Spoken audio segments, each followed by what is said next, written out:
The name El Dorado may mean the golden, but it was oil that gave life to this beautiful city.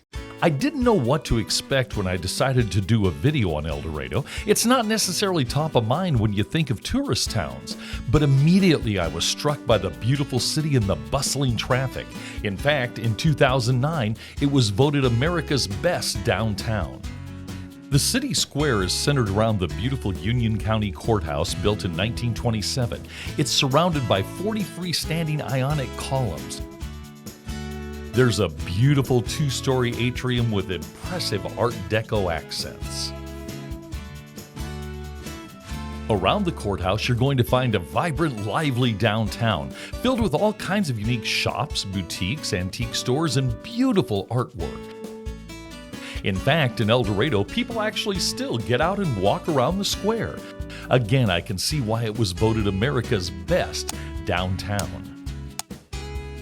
And if you're hungry, there are sandwich shops, unique places to eat like a train caboose.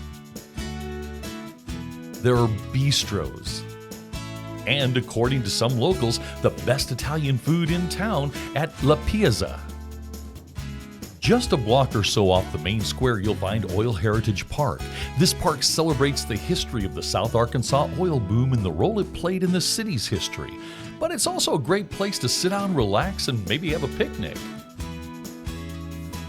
Built around 1849, our next stop is the pre-Civil War home of John Newton and his wife Penelope. After moving from Alabama to Arkansas in 1843, the Newtons homesteaded about 2,500 acres of land northeast of El Dorado. Their plantation flourished. After a few years, John Newton purchased 546 acres in the growing town of El Dorado. The Newtons moved to El Dorado so their children could go to school in town. The home stayed in the family until John and Penelope Newton's daughter, Mary Alabama Wright, sold it in 1898. The home was originally built at 200 Peach Street, but in 1909 it was moved half a block to its present location. You'll notice fireplaces in the bedroom. That's how they stayed warm as they slept in the winter. On the second floor, you can see a small flight of stairs that leads up to what they called their ballroom, where they would hold dances and dinners for the community. The two smaller buildings in the back served as a kitchen and slave or eventually servants' quarters. Our next stop is literally right around the corner. The Preservation Society's Gallery of History is a must-see. From the history of early Native Americans through the 20th century, for a town of 20,000 people, this museum is amazing. From the Civil War and Reconstruction era, to World War I, to the town's history, to World War II and beyond, this museum is amazing and a must-see when you visit El Dorado. If you like art and culture, then the South Arkansas Arts Center is the place to go. They have new art displays regularly by local, regional, and nationally known artists. The focus of the gallery is on contemporary art and emerging contemporary artists. There's always something to see. The South Arkansas Arts Center also offers community theater, so make sure to check it out when you visit El Dorado. If you're in the mood for a leisurely stroll, your next stop should be the South Arkansas Arboretum. It was opened in 1965, and it's the only Arkansas state park located within a city. During the spring, summer, and fall, it is alive with beautiful colors. During the winter, it's still a great place to go to walk for exercise. It offers 2 miles of paved paths. Along the trail, you'll find trees and various plants marked with species information. There are restrooms, a covered pavilion, and picnic tables, so bring a lunch.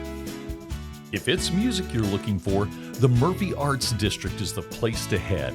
They have venues for both inside and outside concerts. So while you're in El Dorado, make sure to check their schedule to see who may be playing.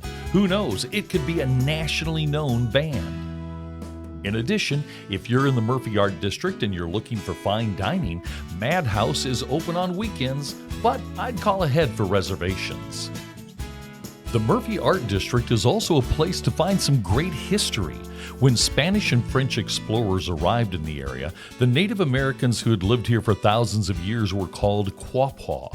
But the French called the tribe Arkansas, which was their interpretation of what other tribes called the people of the South Wind, or those who lived in the South. So now you know where Arkansas's name came from. The Caddo tribe also lived in the area. They called it Wachita, or Good Hunting Grounds. The French spelled it as it's currently spelled, Washita. Of course, the Caddo word Washita became very prevalent in the area. Even today, it's Lake Washita, the Washita River, and the Washita Mountains.